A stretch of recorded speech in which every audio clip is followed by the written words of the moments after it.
जय हिंद दोस्तों। आज हम पाचन तंत्र पढ़ने वाले हैं। Digestive system. हम आपको दांत यानी मानव टीथ आपको हम पूरा पढ़ा दिए, उसको आउट निकाल दिए हैं, क्योंकि पाचन में मुख्य कार्य 10% कार्य पाचन का दांत करता है। दांत दांत वह दांत हम मतलब कि कूच काच एकदम पूरा करके खत्म कर देता है। हमारा पाचन का मुख्य क्रिया दांत से ही शुरू होता है। हम आपको मानव दांत पढ़ा दिए हैं, अगर आप नहीं देखे तो चैनल पर जाके देख सकते हैं। अब देखते हैं डाइजेस्टिव सिस्टम यानी पाचन तंत्र। सिस्टम किसे कहते हैं? सिस्टम में यह तंत्र है। तंत्र में सभी चीज का एक समूह काम करेगा। जैसे कंप्यूटर सिस्टम, कंप्यूटर में देखेंगे तो माउस, कीबोर्ड इत्यादि ये सब सीपीयू उपीयू हैं। तो यह समूह है एक। जब एक दूसरे का समूह मतलब जब एक एक मिलकर समूह बन जाएगा, समूह को मतलब कि तंत्र कहते हैं। तो डाइजेस्टिव सिस्टम यानी पाचन तंत्र। पाचन तंत्र यानी पाचन। अब इधर देखते हैं पाचन। पाचन क्या है? पाचन का मुख्य कार्य क्या है? जटिल पदार्थ को सरल पदार्थ में बदलना पाचन कहलाता है। पाचन में तो ऐसे देखेंगे तो पाचन आप कहेंगे दांत से ही पूरा निचोड़ के कूच काच के एकदम मने एकदम लोग देखते हैं पूरा कूच काच के वैसे कर देंगे। तो उतना जितना छोटा है उतना हमारे ऊर्जा की आवश्यकता किसको है? हमारी कोशिकाओं को। तो कोशिकाएं हमारी इतनी छोटी छोटी होती हैं, तो उसमें कैसे हो पाएगा? तो उसको एकदम कोशिका की इतनी भी छोटा, उसको और सरल करना, जटिल पदार्थ को सरल पदार्थ में बदलना पाचन कहलाता है। अब पाचन किसका किसका होता है? तो पाचन जैसे कि देखेंगे कार्बोहाइड्रेट, फैट, प्रोटीन इतने का पाचन होता है, ये सब चीज का। और जल का, विटामिन का, खनिज का, ये सब का पाचन नहीं होता, क्योंकि ये खुद ही इतने छोटे छोटे कण होते हैं। तो इनका पाचन कैसे होगा? तो इनका पाचन नहीं, ये ऐसे ही सोख लिए जाते हैं, यानी अवशोषण, इनका अवशोषण हो जाता है। पाचन एक फिजियोकेमिकल प्रक्रिया है। अब फिजियोकेमिकल क्या है? फिजिकल क्या है? फिजिकल देखेंगे तो हम लोग दांत से कूच का चबा उबा के हम पूरा निकाल दे, उसके बाद हमारा भोजन अंदर जाता है ना। तो जो कूच काच की ये फिजिकल हो गया, और हमारे अंदर जो गए वो छोटे छोटे कण में बदलना होगा उनको, इसलिए क्योंकि कोशिकाएं उनको नहीं, वैसे अगर बड़े रहेंगे तो कोशिका नहीं खा पाएगी उनको, यानी ऊर्जा नहीं मिल पाएगा। तो केमिकली क्या होता है? हमारे आप लोग सिर्फ इतना करते हैं कूच काच के अंदर और ढकेल देते हैं, तो अंदर क्या होता है? सब केमिकली है, जिसमें केमिकल सब कुछ मिलता है ग्रंथि से। जब हार्मोन एंजाइम जाता है तो ये होता है इनमें। तो इसमें ये क्या? पाचन एक फिजियोकेमिकली प्रक्रिया है। पाचन का मुख्य कार्य क्या है? तो पाचन का मुख्य कार्य भोजन से ऊर्जा का निर्माण करना। पाचन का मुख्य कार्य है भोजन से ऊर्जा का निर्माण करना। तो अब देखते हैं पाचन यानी पाचन, एलिमेंट्री कैनाल, आहार नाल। अब बहुत से लोग कहते हैं कि आहार नाल सिर्फ इतना है, यहां से यहां तक।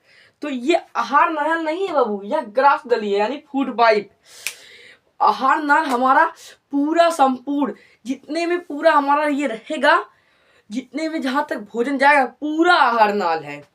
तो ये आहार नाल की लंबाई 32 फीट होती है। 32 फीट को अगर आप मीटर में बदलेंगे तो 9 मीटर आएगा। तो 32 फीट इसकी लंबाई होती है।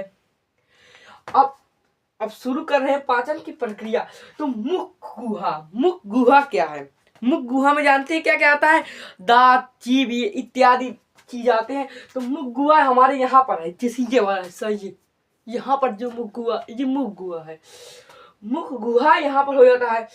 उसके बाद ग्रास नली, फूड पाइप, जिसे अंग्रेजी में फूड पाइप कहते हैं। यह ग्रास नली इतना बड़ा होता है। यहाँ से देखेंगे तो यहाँ पर पहले खाना हम लोग कहाँ खाएं? मुख गुहा, ग्रास नली, फिर खाना आता है अमाशय में। अमाशय यानी पेट, हमारे पेट में जाता है। तो अंदर के पेट को अमाशय कहते हैं, और जो बाहर है ये वाला पेट, ये सब इसको उदर कहते हैं, उदर। जैसे कि कहेंगे गणेश जी को क्या कहते हैं, लंबोदर, उनका लंबा है उदर, इसलिए उनको लंबोदर कहते हैं। तो उनका लंबा है उदर, तो यहाँ पर आएंगे। उसके बाद खाना कहाँ जाएगा, उसका छोटी आंत में खाना जाएगा, इस साइड नहीं जाएगा, ये लीवर है, यहाँ पर ये सब ग्रंथि, यहाँ से एंजाइम आता है, इस साइड नहीं जाएगा, ये है छोटी आंत। छोटी आंत सिर्फ कहने के लिए छोटी है, पर होती सबसे बड़ी है। उसके बाद छोटी आंत में जाएगा, छोटी आंत में जाने के बाद यहां से इस साइड से खाना बड़ी आंत में जाएगा, फिर बड़ी आंत में जो खाना जाएगा, ये बड़ी आंत, ये वाला हिस्सा संपूर्ण खाने का मतलब कि पाचन पूरा छोटी आंत में कंप्लीट हो जाता है, पाचन हो जाता है छोटी आंत में जाते जाते। और बड़ी आंत में आएगा, फिर बड़ी आंत से यहाँ पे आता है, फिर लास्ट में गुदा यानी एनस। देख, इसे कहते हैं लार्ज इंटेस्टाइन, इसे कहते हैं स्मॉल इंटेस्टाइन अंग्रेजी में, और गुदा यानी एनस। एनस उसके बाद हमारा भोजन कहाँ आता है, भोजन यहाँ से एनस के रास्ते, लैट्रिन के रास्ते बाहर निकल जाता है। तो हम लोग इतना देख लिए पहले, मुख गुहा, आहार नाल, अमाशय। देखिए ऐसे नहीं, मुख गुहा, ग्रास नली, अमाशय, छोटी आंत, बड़ी आंत, एनस यानी गुदा, लैट्रिन के रास्ते बाहर हो जाएगा। अब देखते हैं डाइजेस्टिव ग्लैंड यानी पाचन ग्रंथि। पाचन में कितनी ग्रंथियां होती हैं, तो लार ग्रंथि। अब लार ग्रंथि क्या है, लार ग्रंथि जब हम लोग मुख गुहा से खाने को अंदर डालते हैं तो लार, हमारे शरीर में लार बनता है यहाँ पर मुंह में, तो यह लार ग्रंथि है। तो लार ग्रंथि में बहुत सी एंजाइम पाए जाते हैं। अब दूसरा क्या है, जठर ग्रंथि। जठर ग्रंथि यानी HCl, यहाँ ग्रंथि नहीं हो, यहाँ से एक छोड़ता है अमाशय जिसको जठर ग्रंथि है। ये जठर ग्रंथि ही हमारे में, जिस आप लोग छोटा बच्चा दूध पिएगा, उसका दूध जैसे ही आप लोग नहाएंगे तुरंत आपको जब उगलते कभी उल्टी आता है तो आपको वह फटा हुआ मिलता है, इसी के कारण, जठर ग्रंथि के कारण। अब तीसरी ग्रंथि जो है लीवर यानी पित्ताशय। लीवर कौन सा है, ये देखिए हरा वाला नहीं है, जो लीवर यहाँ पे ये लिख दिए हैं, ये लीवर है, और प्लस पित्ताशय, ये है पित्ताशय, ये जो भूरा कलर में बनाए हैं यह पित्ताशय है। लीवर और पित्ताशय से जो यहाँ पर निकलता है तो इसमें आके मिल जाता है, भोजन का पाचन करता है। और ये अग्नाशय, सब उसके बाद कौन सा है, अग्नाशय। ये है अग्नाशय, लाल कलर का, रेड कलर का जो बनाया है, यहाँ से भी एंजाइम निकलता है, फिर भोजन का पाचन करता है। अब आंत्र ग्रंथि। आंत्र ग्रंथि मतलब कि छोटी आंत में भी बहुत सी ग्रंथियां पाई जाती हैं, वो सब ग्रंथि होती हैं। अब आप इतना देखें, शुरू मुख गुहा, ग्रास नली, अमाशय, छोटी आंत, बड़ी आंत, गुदा, समझ गए ना। अब आप इतना स्क्रीनशॉट लीजिए, आगे बता का पहला भाग, पाचन का पहला भाग है मुख गुहा, या मुख गुहा यानी माउथ। इसके 3 नाम है, mouth, oral, buccal cavity. Mouth cavity, oral cavity, buccal cavity. तो मुख गुहा इसे हिंदी में कहते हैं, इसके इंग्लिश में 3 नाम है। तो पाचन के सबसे पहला भाग मुख गुहा।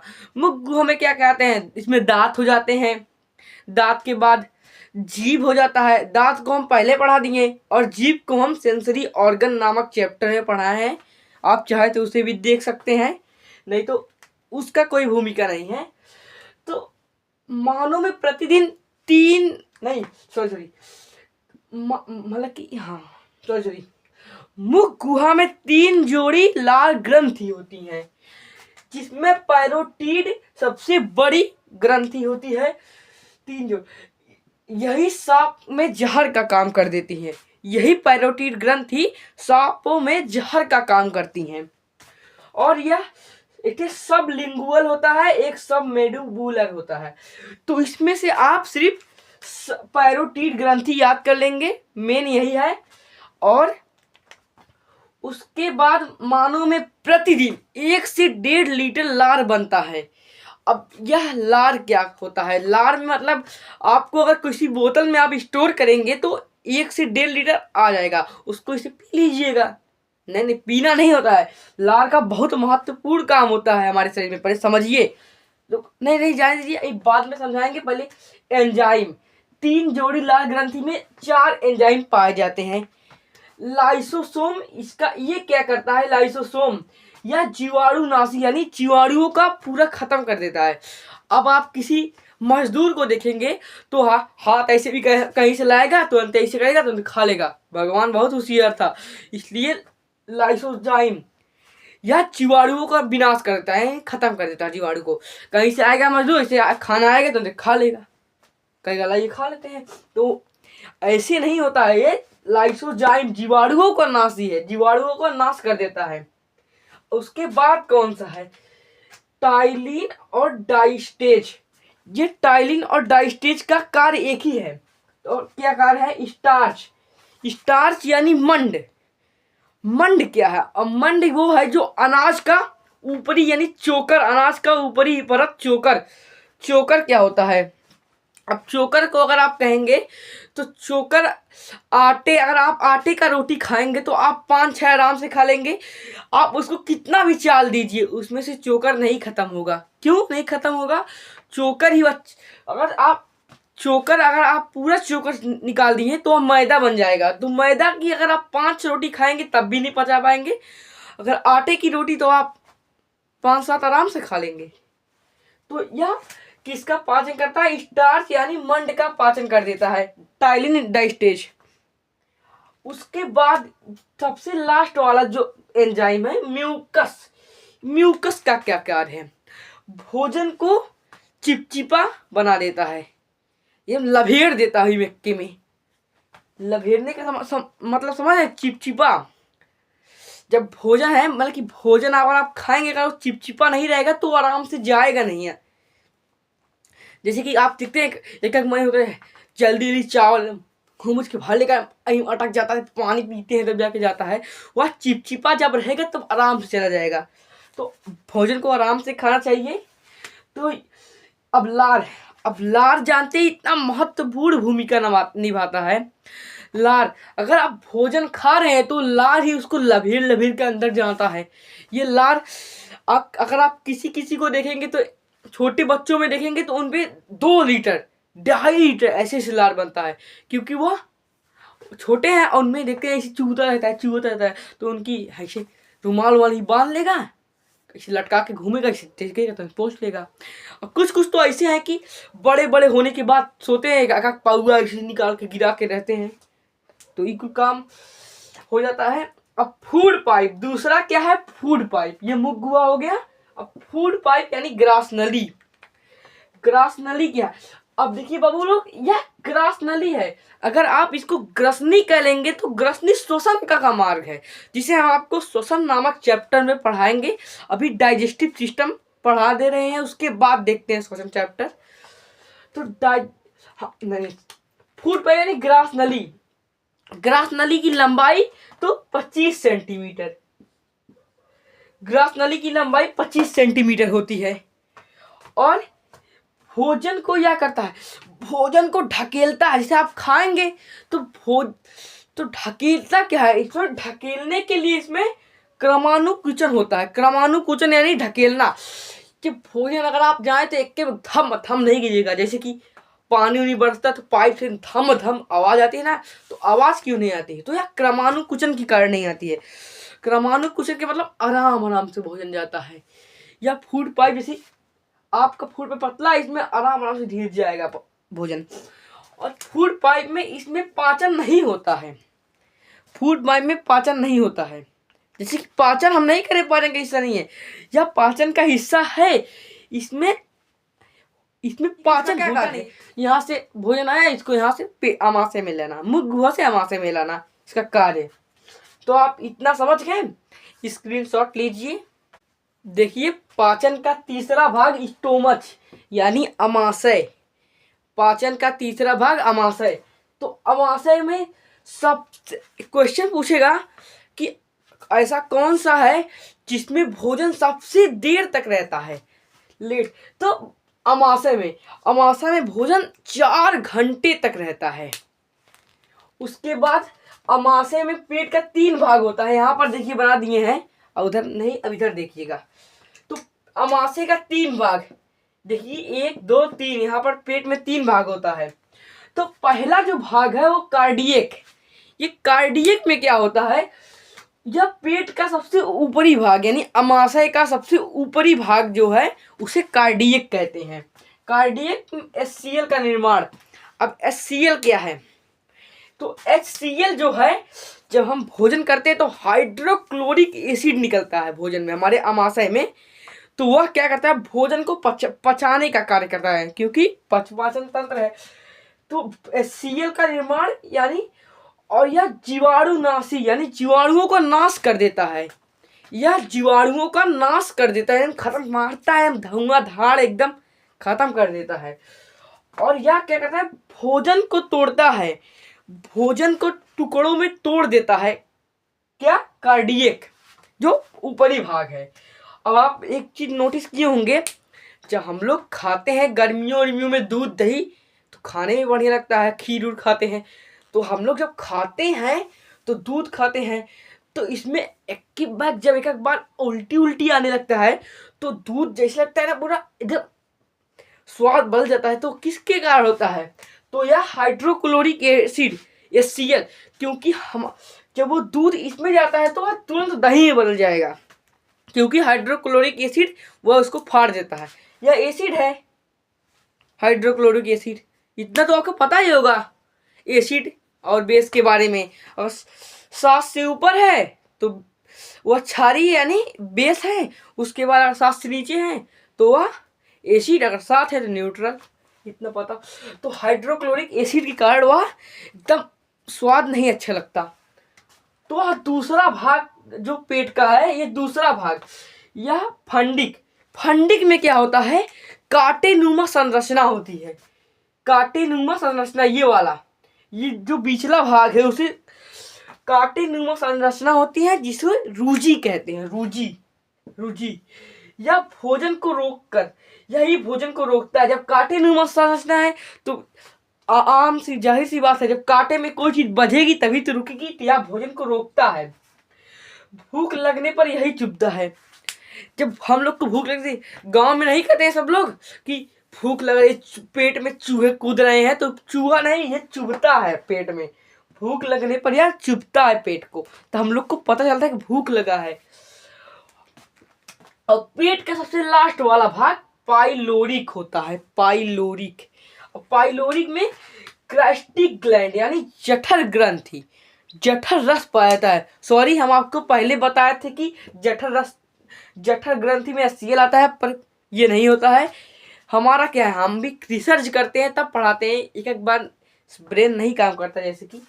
तो जठर रस में रेनिन, जठर रस में 2 एंजाइम, पहला रेनिन का क्या कार्य है, तो रेनिन जो करता है दूध को दही में बनाता है।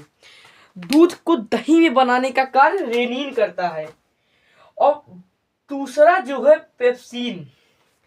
अब पेप्सिन क्या है, पा से पेप्सिन और पा से प्रोटीन। पेप्सिन का कार्य है प्रोटीन को पेप्ट्रोन में बदल देता है। प्रोट्रोन मतलब कि पेप्ट्रोन रहेगा, प्रोट्रोन लिखे क्या, पेप्ट्रोन। तो पेप्सिन का जो कार्य है प्रोटीन को पेप्ट्रोन में बदलना, प्रोटीन का कार्य मतलब कि पेप्सिन का कार्य। पहला क्या है, सबसे ज्यादा लेट तक भोजन अमाशय यानी इसमें 4 घंटा तक रहता है। और अमाशय का 3 भाग, कार्डियक सबसे ऊपरी भाग, HCl का निर्माण, जीवाणुनाशी, भोजन को तोड़ता है टुकड़ों में। अब हो गया दूसरा फंडिक, कांटेनुमा संरचना, जिसे रूजी कहते हैं, भोजन को रोक कर रखता है और भूख लगने पर चुभता है।